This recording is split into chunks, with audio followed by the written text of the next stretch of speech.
करेंगे सियासी खबर के साथ। सुपौल में जन स्वराज के संस्थापक प्रशांत किशोर ने राहुल गांधी पर बड़ा हमला बोला है।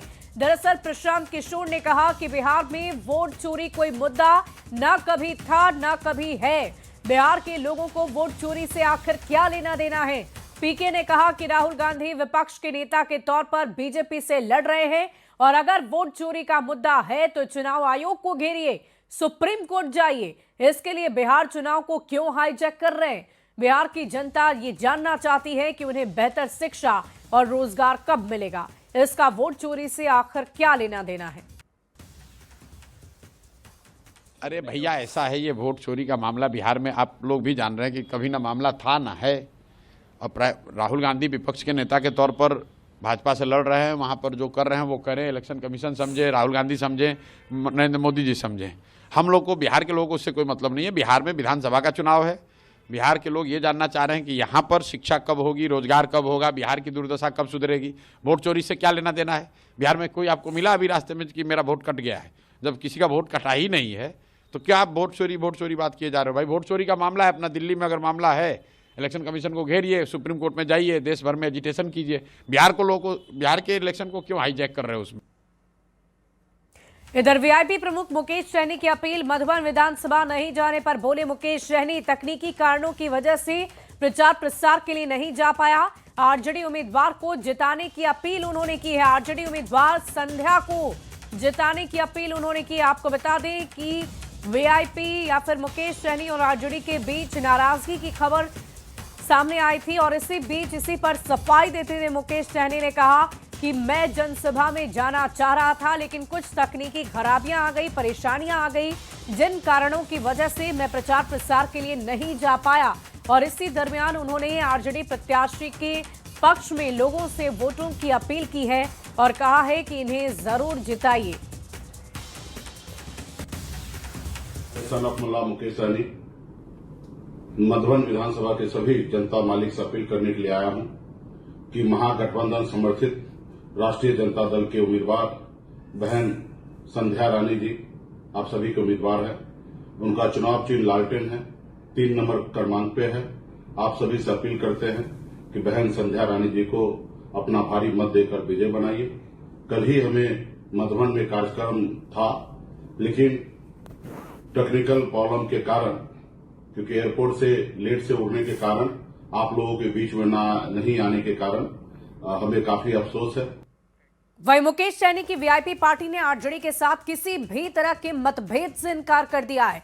पार्टी प्रवक्ता देव ज्योति ने मोतिहारी के मधुबन में मुकेश सहनी द्वारा चुनावी सभा में शिरकत नहीं किए जाने को लेकर सफाई भी दी है और कहा है कि प्रशासन की तरफ से अनुमति नहीं दिए जाने की वजह से नेता मधुबन में पहुंचकर चुनावी सभा नहीं कर पाए। देव ज्योति ने यह दावा किया कि वीआईपी प्रमुख मुकेश सहनी ने तेजस्वी यादव को जन्मदिन की बधाई भी दी है और केक भी खिलाया है।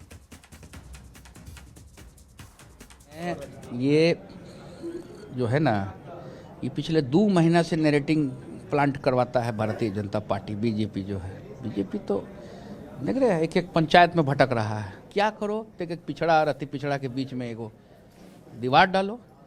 आज एक केक खिलाए हैं हमारे आदरणीय नेता सनोपमला मुकेश सहनी जी तेजस्वी यादव जी को। आज उनका जन्मदिन न है, बर्थडे न है। दूसरे चरण के चुनाव के पहले जेडीयू ने एक्स पर एक पोस्टर डाला है। नीतीश कुमार और मोदी की तस्वीर लगाकर मुख्यमंत्री महिला रोजगार योजना के तहत 10,000 रुपए की राशि नहीं लौटाने की बात इसमें लिखी गई है। ये गारंटी है एनडीए सरकार की। बड़ी खबर आपको बता रहे हैं, जेडीयू ने एक्स पर एक पोस्टर साझा किया है जो आप अपनी टीवी स्क्रीन पर भी देख रहे होंगे। 10,000 नहीं लौटाना है, हर घर की एक महिला बनेगी उद्यमी, नीतीश जी ने ठाना है।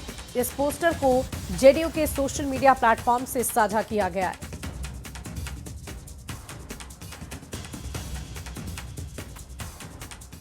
वहीं दूसरे चरण के चुनाव के पहले जेडीयू ने एक्स पर एक पोस्टर डाला। नीतीश कुमार और मोदी की तस्वीर लगाकर यह साफ किया, मुख्यमंत्री महिला रोजगार योजना के तहत 10,000 की राशि नहीं लौटानी है। ये गारंटी है एनडीए सरकार की। और इसी पोस्टर को लेकर सियासी गलियारे में चर्चा भी हुई।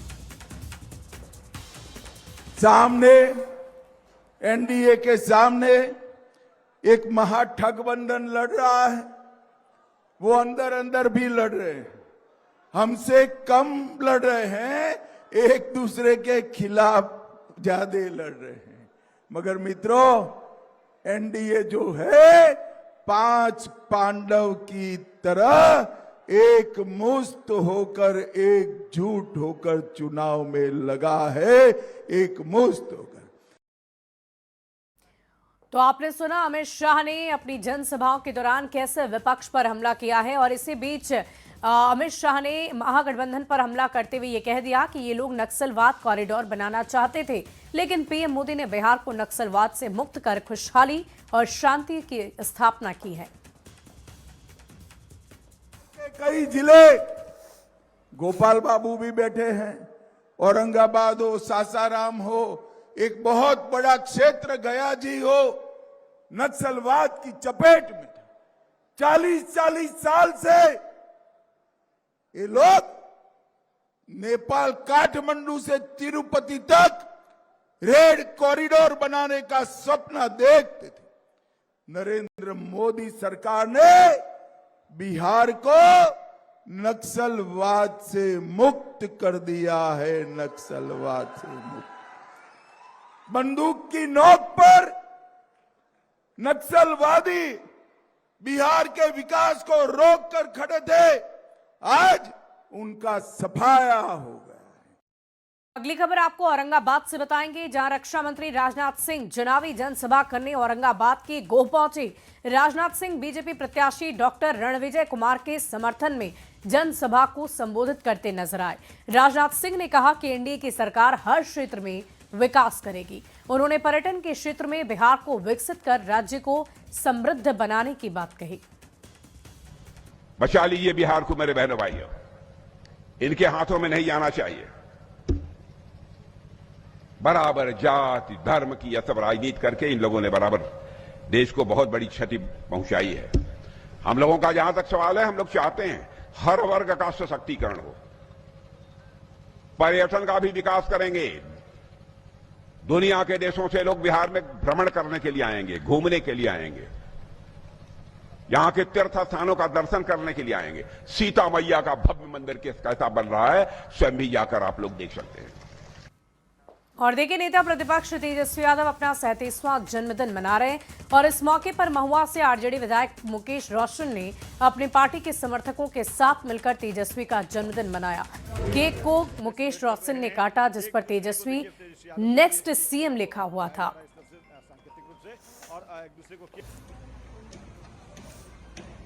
तेजस्वी यादव का जन्मदिन है और इस मौके पे महुआ के विधायक हैं डॉक्टर मुकेश रोशन, आरजेडी के तमाम नेता कार्यकर्ता जो है वो तेजस्वी का बर्थडे सेलिब्रेट कर रहे हैं। और यहाँ देखिए कि हैप्पी बर्थडे तेजस्वी, नेक्स्ट सीएम जो है बिहार के तौर पर ये केक बनवाया गया है और केक जो है वो काट करके बर्थडे सेलिब्रेट कर रहे हैं। एक दूसरे को देखिए, तेजस्वी यादव को भी ये केक जो है वो खिलाया जा रहा है इस तरह से सांकेतिक रूप से, और एक दूसरे को केक खिला करके लोग जो हैं वो तेजस्वी यादव का जन्मदिन जो है वो सेलिब्रेट कर रहे हैं। मुकेश रोशन है, महुआ से विधायक हैं वर्तमान में।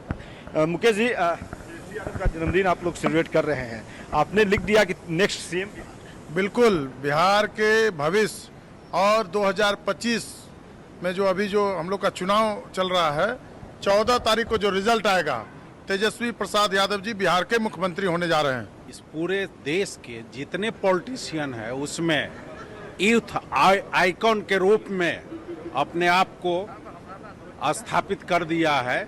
इसलिए पूरे देश का नौजवान जो है वो तेजस्वी में अपनी परछाई को देख रहा है, और उनके आज जन्म दिवस पर मैं उन्हें बहुत बहुत बधाई शुभकामना दे रहा हूं। 14 नवंबर को क्या वाकई जो इन लोगों की जो है कामना वो तेजस्वी के लिए काम करती है, तेजस्वी जो है वो नेक्स्ट मुख्यमंत्री बिहार को होते हैं, या तस्वीर जो है वो वर्तमान में जो है मुख्यमंत्री नीतीश कुमार जो सीएम है वही सीएम जो है वो बरकरार रहते हैं। अमित कुमार, न्यूज 18।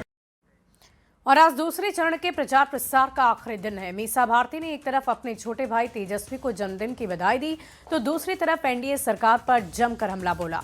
मीसा ने कहा कि सत्ता पक्ष के पास कोई मुद्दा नहीं, जनता का आशीर्वाद और समर्थन महागठबंधन को मिल रहा है। उम्मीद भरी निगाहों से देख रहे हैं कि जैसे वादा उन्होंने पूरा किया है, इस बार भी जो वो वादा कर रहे हैं उसको पूरा करेंगे। चाहे वो माँ बहन मान योजना हो, चाहे वो एक प्रत्येक जिस घर में सरकारी नौकरी नहीं है वहाँ सरकारी नौकरी देने की बात कह रहे हूँ। पलायन रोकने के लिए उनके पास ब्लूप्रिंट भी तैयार है कि किस तरह से बिहार में हम लोग फैक्ट्री लगाएंगे। तो हम मुद्दों के साथ जनता के बीच जा रहे हैं। देखिए, मुद्दे नहीं है, जैसे मैंने कहा कि प्रधानमंत्री हैं, हमारे भी प्रधानमंत्री हैं, इस देश के प्रधानमंत्री हैं, होम मिनिस्टर हैं, इस देश के होम मिनिस्टर हैं, और उनके मुंह से इस तरह की भाषा शोभा नहीं देती है। अगली खबर मोतिहारी से, जहां बीजेपी के उम्मीदवार प्रमोद कुमार 7वीं बार विधानसभा में अपनी किस्मत आजमा रहे हैं। प्रमोद कुमार ने दावा किया है कि इस बार भी पूरे चंपारण में कमल ही खिलेगा।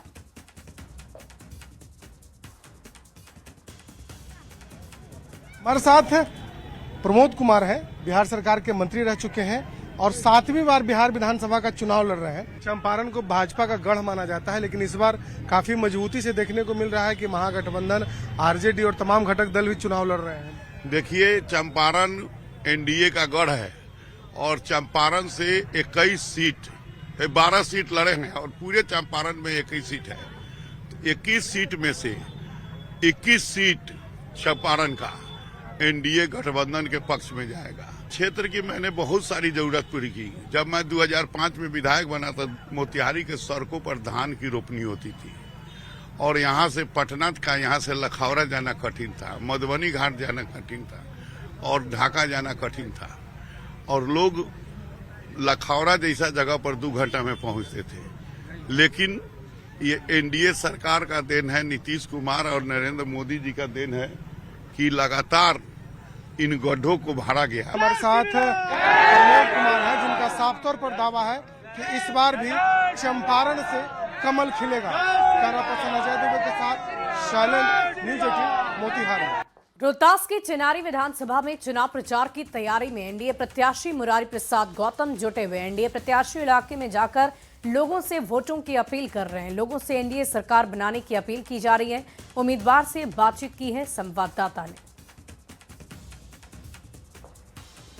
रोहतास जिला में चुनावी सरगर्मी बढ़ गई है और मैं अभी हूँ नौहट्टा में, यानी चिनारी विधानसभा क्षेत्र में। आप देख सकते हैं हमारे पीछे किस प्रकार जो पूर्व मंत्री हैं और चिनारी विधानसभा क्षेत्र के प्रत्याशी हैं। आइए हम उनसे कुछ जानने की कोशिश करेंगे। सर, अब तो अंतिम चल रहा है, क्या स्थिति है? बहुत बढ़िया। आज नौहट्टा में जनसभा थी, माननीय चिराग पासवान जी आए हुए थे और निश्चित रूप से एनडीए का जो स्कोप, हम लोग कहें कि एनडीए की जो स्थिति यहाँ पे चिनारी विधानसभा, और मुझे लगता है कि एकदम क्लीन स्वीप है। अच्छा, कोई ये जो इलाका है, जो टीपा गांव है, हम सुनते थे उस समय, आज से 10 साल 15 साल पहले कुछ और माहौल था, अभी कुछ और माहौल है, आराम से घूम रहे हैं। एनडीए की सरकार है, निश्चित तौर पे यहाँ बाहर है। इससे पहले जो था, कौन सी राज थी मुझे भी याद नहीं आ रहा है, कहीं हमारे बड़े बुजुर्ग बताएंगे, आज के बच्चे तो नहीं जान रहे कि कौन राज उस समय था। लेकिन उस राज से इस राज में अंतर यही कि उस राज में 5 बजे दरवाजा बंद हो जाती थी और इस राज में आप 5 बजे भोर तक पूरी रात घूम सकते हैं, कोई परेशानी आपको नहीं होगी। तो क्या नीतीश जी मुख्यमंत्री बनेंगे? 2025 फिर से नीतीश एकदम तय है। तो ये पूर्व मंत्री मुरारी प्रसाद गौतम जो इस बार चिनारी विधानसभा सीट से अपना किस्मत आजमा रहे हैं और इस बार चिराग पासवान की जो पार्टी है, लोक जनशक्ति पार्टी आरवी, उसके प्रत्याशी बनाए गए हैं। अब देखना है कि जनता उन पर कितना भरोसा करती है। अजीत कुमार, न्यूज़ 18, सासाराम। बिहार चुनाव के बीच एनडीए सरकार ने पुनौरा धाम में माता सीता मंदिर निर्माण के लिए 853 करोड़ की राशि जारी कर दी है। कहा तो ये जा रहा है कि अंतिम चरण के मतदान से पहले ये ऐलान मिथिला क्षेत्र के वोटरों पर खास तौर पर प्रभाव डालेगा। ऐसे में लोग सरकार के इस मास्टर स्ट्रोक को कैसे देखते हैं, इस रिपोर्ट के जरिए आप भी देखिए। सीतामढ़ी का यह पुनौरा धाम है और धार्मिक मान्यता यह है कि जब राजा जनक ने हल चलाया था तो इसी पवित्र स्थल से माता सीता प्रकट हुई थी। चुनाव से कुछ ही दिन पहले एनडीए की सरकार के द्वारा इस मंदिर के विकास के लिए 852 करोड़ रुपए की राशि प्रदान की गई। हमारे साथ कुछ लोग हैं, उनसे बात करते हैं और जानने की कोशिश करते हैं कि सरकार ने ये जो कदम उठाया था, क्या इसका असर पड़ेगा? बहुत बड़ा असर पड़ेगा। पूरा सीतामढ़ी भगवामय हो चुका है। ये सरकार ने जो मंदिर बनाने का निर्णय लिया है, यह ऋण सीतामढ़ी की जनता उन्हें उपहार स्वरूप ये सीट जिता के देगी। 8 के 8 विधानसभा यहाँ से भाजपा जीतने जा रही है। 360 डिग्री डेवलपमेंट कहा जाता है। 360 डिग्री बहुत अच्छा वर्ड होता है। उसमें होता है कि सारा मतलब एक 360 डिग्री डेवलपमेंट हो, जिसमें मेडिकल कॉलेज, इंजीनियरिंग कॉलेज। आज हमारे मोदी जी आए थे, उन्होंने बताया सीतामढ़ी में मेडिकल कॉलेज आ रहा है, इंजीनियरिंग कॉलेज है ऑलरेडी, मंदिर अच्छा मंदिर, इतना बड़ा भव्य मंदिर का प्लान है। तो ये जब सारे चीज मिल के आएंगे तो सीता आज के डेट में मंदिर क्यों लोग फोकस कर रहे हैं, क्योंकि मंदिर ही एक डेवलपमेंट का बहुत बड़ा सोर्स बनेगा। जहां से रोड ब्रिज, आपके पास मंदिर भव्य बन गया, बाहर से टूरिस्ट आएंगे तो आप क्या उनको कच्चे रोड पे तो नहीं बुलाइएगा, सरकार रोड बनाएगा। चुनाव में इसका क्या असर है? क्या कोई असर नहीं? कोई असर नहीं है। तो सरकार के काम से कितना खुश है? सरकार जो काम किया उससे खुश है, नाराज है, क्या है? सरकार से तो हम लोग खुश हैं। खुश है, काम सब बढ़िया हुआ है? हुआ है। आपको हम यह दिखाना चाहेंगे कि किस तरीके से लोगों का कहना है कि मंदिर निर्माण के बाद भी यहाँ रोजगार बढ़ेगा, नए विकास के अवसर खुलेंगे। राकेश रंजन, न्यूज़ 18 सीतामढ़ी।